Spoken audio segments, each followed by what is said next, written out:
हर हर महादेव प्रिय दोस्तों। आज 30 दिसंबर 2025 पौष मंगलवार पुत्रदा एकादशी की रात एक हल्दी दीपक से कर लेना, यह एक महा उपाय होगी।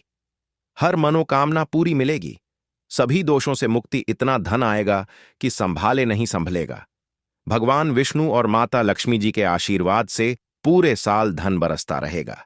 दोस्तों, जैसा कि आप सभी लोग जानते हैं कि 30 दिसंबर को पौष मंगलवार पुत्रदा एकादशी पड़ रहा है।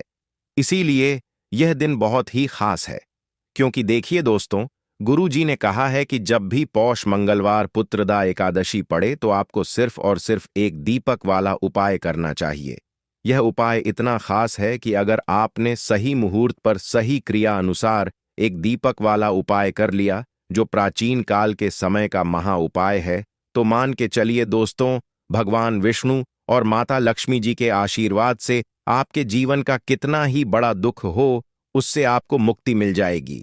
आपकी कोई भी मनोकामना हो, मान लीजिए आप नौकरी की तैयारी कर रहे थे, आपकी नौकरी लग जाएगी, आपका बंद पड़ा व्यापार चल पड़ेगा। जिस बीमारी से आप बहुत दिनों से परेशान थे, उस बीमारी से आपको मुक्ति मिल जाएगी। आपके जीवन में धन आना शुरू हो जाएगा। आपके जीवन में धन आने के सारे रास्ते खुल जाएंगे और मान के चलिए दोस्तों, फिर आपको किसी भी प्रकार की परेशानी का सामना नहीं करना पड़ेगा। इसीलिए दोस्तों, इस दिन आप लोगों को इस वाले उपाय को जरूर कर लेना है। भले ही आपने पूरे साल भर इस उपाय को ना किया हो, पर अगर आपने इस पौष मंगलवार पुत्रदा एकादशी के दिन अगर इस वाले उपाय को कर लिया, तो आपको इस उपाय को करने का वह फल मिलेगा जिसकी आपने कभी कल्पना भी नहीं करी होगी।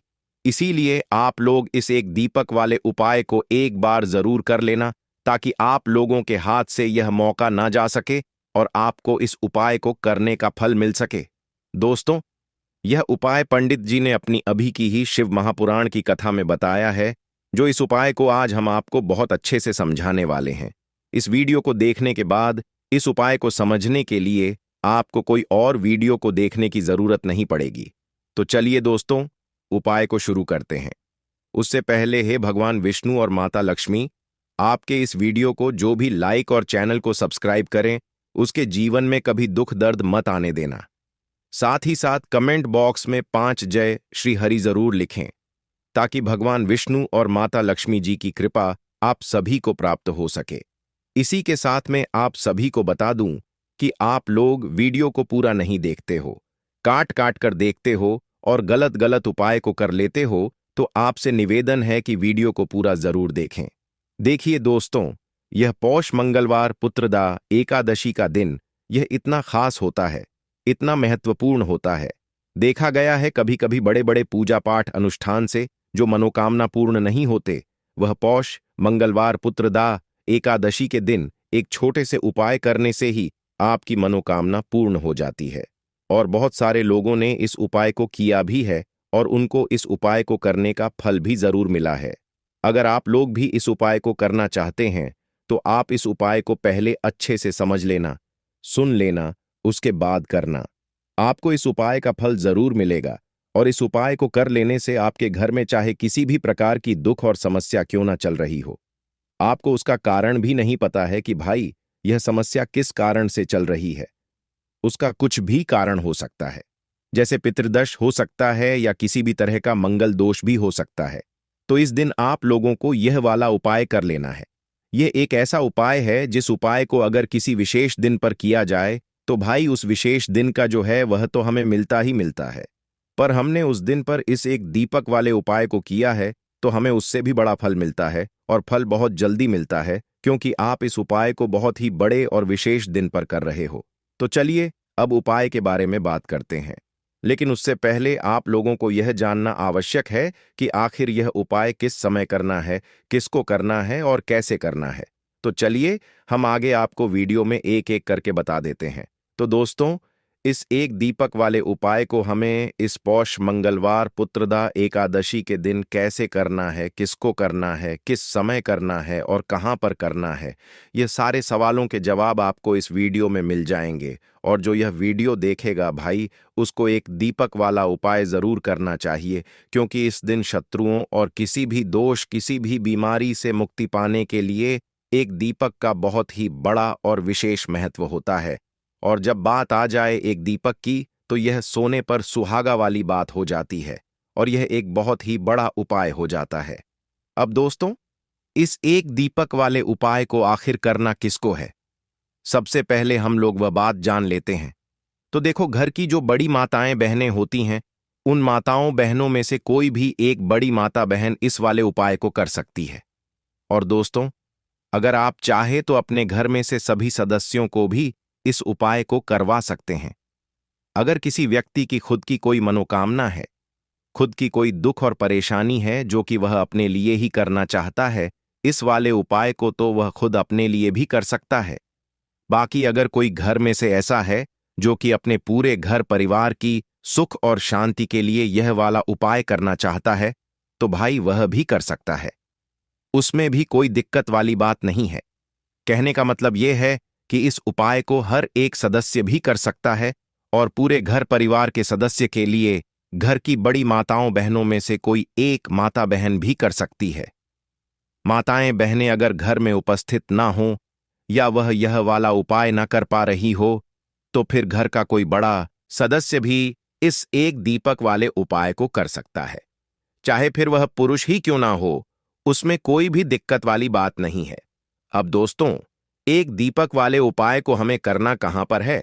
देखो, इस उपाय को हमें मंदिर में ही करना है। बहुत सारे लोग प्रश्न करते हैं, हर एक उपाय को करते समय क्या हम इस उपाय को घर पर या मंदिर में कर सकते हैं? देखो, तो इस वाले उपाय को आप मंदिर पर करोगे तो अच्छा रहेगा। घर में नहीं करना है इस वाले उपाय को। उसके बाद में दोस्तों, जो अगला प्रश्न निकल कर आता है, वह यह आता है इस उपाय को लेकर कि आखिर इस उपाय को हमें किस समय करना है? सुबह के समय करना है कि शाम के समय करना है?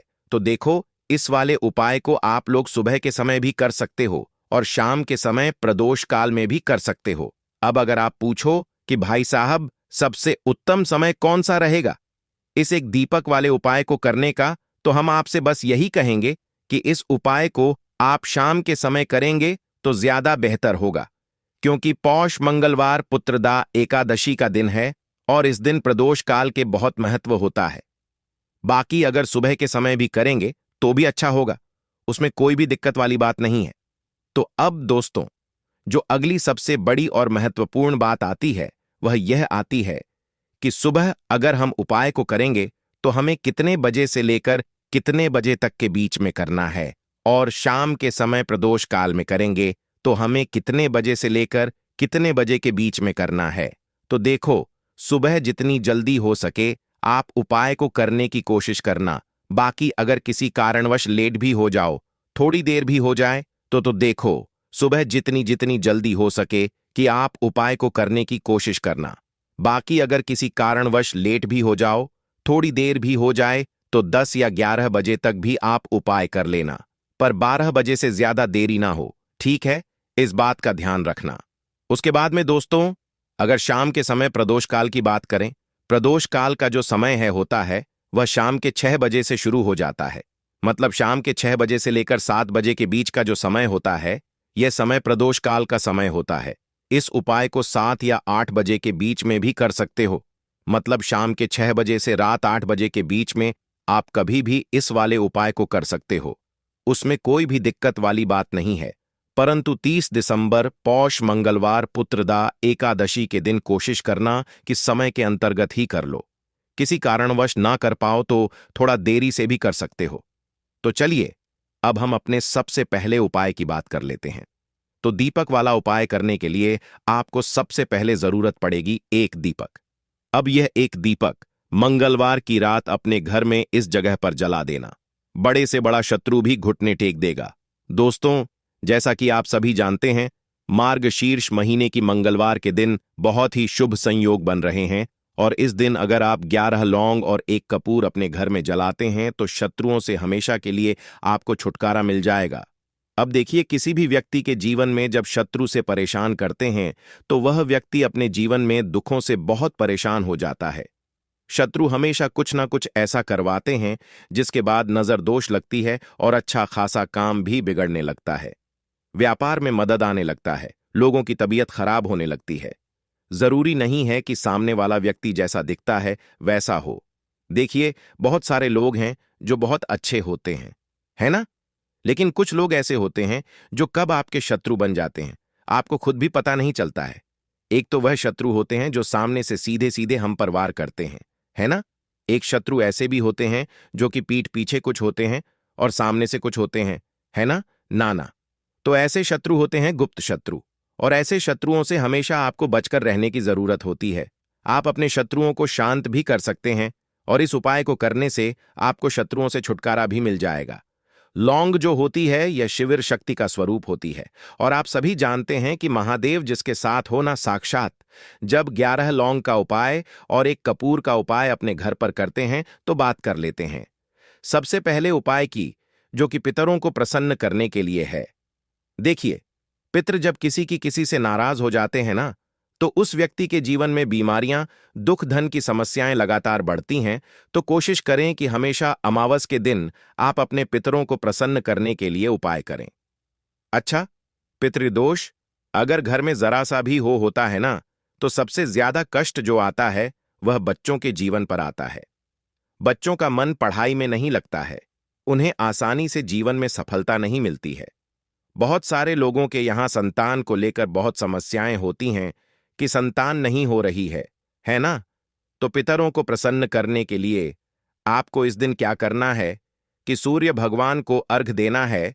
तो थोड़ा सा तांबे का लोटा अगर हो तो तांबे के लोटे में जल भर लें, वरना किसी भी लोटे में आप जल लें। उसके अंदर आपको क्या करना है, थोड़े से अक्षत के दाने डालने हैं, थोड़े से चावल के दाने, थोड़ी सी किसरी डाल लें। अगर लाल फूल है तो लाल फूल डाल लें और सूर्य भगवान को अर्घ दें। अगर भी आप जल चढ़ा देते हैं, अर्घ दे देते हैं, तब भी आपके घर से पितृदोष दूर होता है। तो जब भी आप मंगलवार के दिन सूर्य भगवान को अर्घ देते हैं, इससे आपके पितृ प्रसन्न होते हैं। साथ ही साथ अगर आप कर सकते हैं तो पीपल का जो पेड़ होता है, इसमें भी हमारे पितरों का वास माना जाता है। तो आपको क्या करना है कि एक लोटे में या किसी भी बर्तन में आपको जल लेना है। उसमें थोड़े से आपको काले तिल के दाने एक डाल डालने हैं, काला तिल डालना है। साथ ही साथ आपको क्या करना है, थोड़े से मिश्री के दाने डालने हैं। गुड़ भी आप यहां पर डाल सकते हैं। अब यह मीठा जल आपको पीपल के पेड़ में चढ़ाना है। आपके घर के आसपास जहां भी पीपल का पेड़ हो, आप मंगलवार के दिन सुबह के समय में पीपल की जड़ में यह मीठा जल चढ़ाएं और अपने पितरों से क्षमा याचना करें। साथ ही साथ दीपक अगर आप लगा सकते हैं तो पीपल के पेड़ के नीचे आपको दीपक जरूर से मंगलवार के दिन शाम के समय में लगाना चाहिए। पितरी आपके हमेशा प्रसन्न रहेंगे और कभी भी पितृदोष की वजह से घर में कोई दुख और कष्ट नहीं आएगा। तो बहुत ही उत्तम सा यह उपाय है जो कि पितरों को प्रसन्न करने के लिए है और जीवन के दुख कष्ट जो हैं वह बहुत जल्दी दूर होते हैं जब आप हमेशा अपने पितरों को प्रसन्न रखते हैं। तो चलिए अब बात कर लेते हैं 11 लौंग और एक कपूर घर में किस जगह पर जलाना है और इस उपाय को करने से कैसे आप अपने शत्रुओं से छुटकारा पा सकते हैं। शत्रु कभी आपको परेशान नहीं करेंगे। शत्रु चाहे कैसे भी हो, सामने से कोई व्यक्ति शत्रु है या गुप्त शत्रु है, हर प्रकार के शत्रु जो है यह शांत हो जाएंगे और चाहकर भी आपका कुछ बिगाड़ नहीं पाएंगे।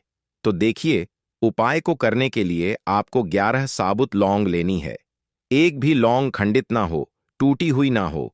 एक छोटा सा कपूर का टुकड़ा लेना है, जिसे कि कपूर की टिकिया भी बोलते हैं। एक कोई भी यहां पर मिट्टी का दीपक ले लें या पीतल का बर्तन ले लें। उसके अंदर 11 लौंग रखेंगे, एक कपूर रखेंगे, थोड़ा सा देसी घी इसके ऊपर से आप डाल देंगे।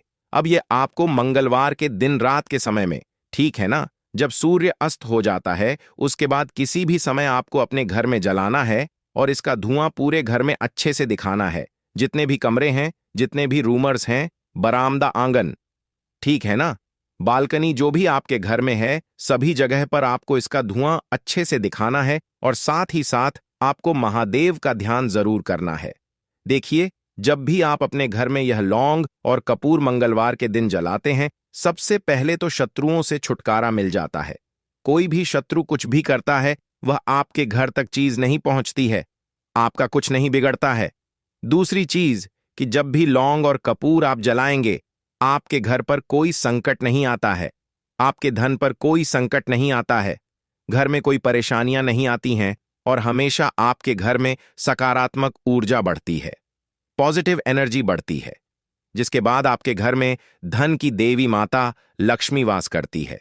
लौंग और कपूर जिस घर में कोई भी व्यक्ति जलाता है, विशेषकर मंगलवार के दिन, तो ऐसा समझ लीजिए इसके बहुत चमत्कार हैं, बहुत ज्यादा लाभ है। तो कोशिश कर कि मंगलवार के दिन रात के समय में किसी भी समय आप अपने घर में 11 लौंग और एक कपूर जरूर जलाएं। शत्रु जो हैं वह घुटने टेक देंगे और आपका कुछ नहीं बिगाड़ पाएंगे। साथ ही साथ धन की वर्षा भी घर में होगी और धन से जुड़ी जितनी भी समस्याएं आपके जीवन में आ रही हैं, बहुत तेजी के साथ आपके जीवन से दूर होती चली जाएंगी। तो चलिए अब बात कर लेते हैं अपने तीसरे उपाय की, और तीसरा उपाय है धन वर्षा के लिए और धन को बढ़ाने के लिए। बहुत सारे लोगों की यह समस्या होती है कि पैसा बढ़ता नहीं है। पैसा तो आता है घर में, लेकिन पैसा बढ़ता नहीं है। या कुछ लोग ऐसे भी हैं जो कहते हैं कि पैसा बढ़ेगा तो तब जब घर में पैसा आएगा। बिल्कुल से पैसा आना बंद हो रहा है। व्यापार दिन पर दिन खराब होता जा रहा है।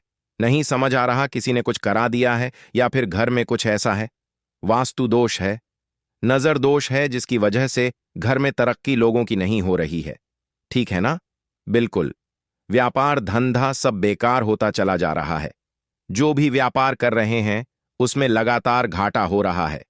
तो यह उपाय आप करिए मंगलवार के दिन और फिर इसका चमत्कार खुद देखिए।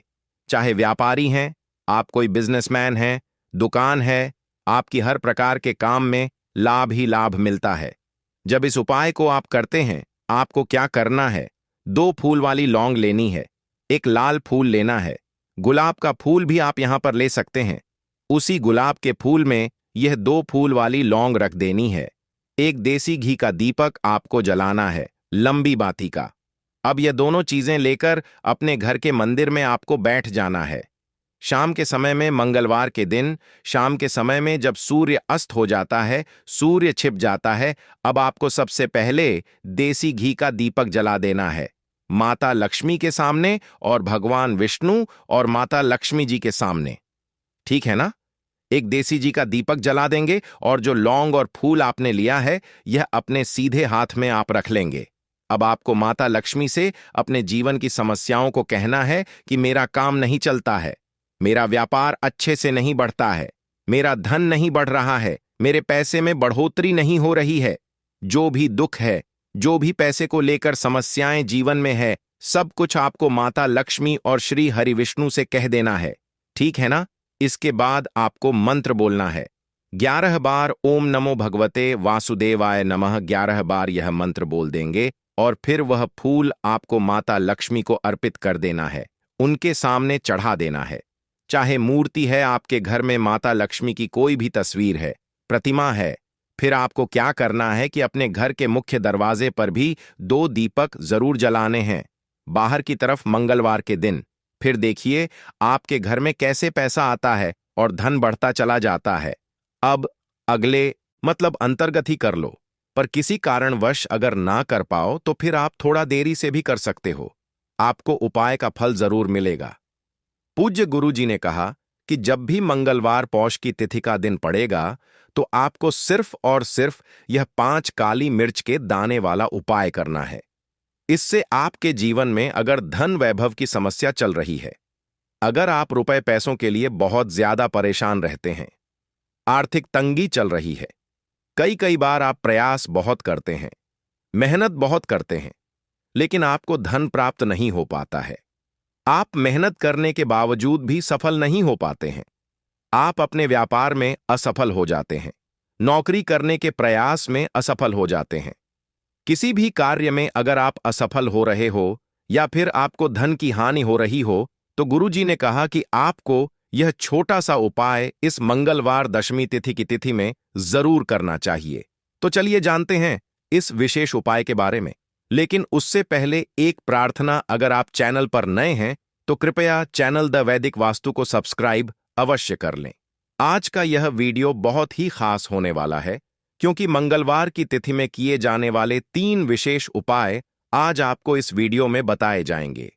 यह उपाय आप अपनी समस्या के अनुसार कर सकते हैं। इन उपायों में आपको धन प्राप्ति के उपाय बताए जाएंगे, आपकी मनोकामना पूर्ति के उपाय बताए जाएंगे। जीवन में किसी भी प्रकार के संकट चल रहे हैं, समस्याएं चल रही हैं, तो उनको दूर करने के उपाय बताए जाएंगे। चलिए जानते हैं पूज्य गुरु जी द्वारा बताए गए सबसे पहले उपाय के बारे में। इस उपाय के लिए आपको सबसे पहले जरूरत पड़ेगी 5 काली मिर्च के दाने की। अब आज मंगलवार दशमी तिथि की रात या काली मिर्च के 5 दाने घर में इस जगह जलाकर शनि दोष, पितृदोष, काल सर्प और शनिदेव से जुड़ी हर प्रकार की परेशानी से मुक्ति मिल जाएगी। देखिए दोस्तों,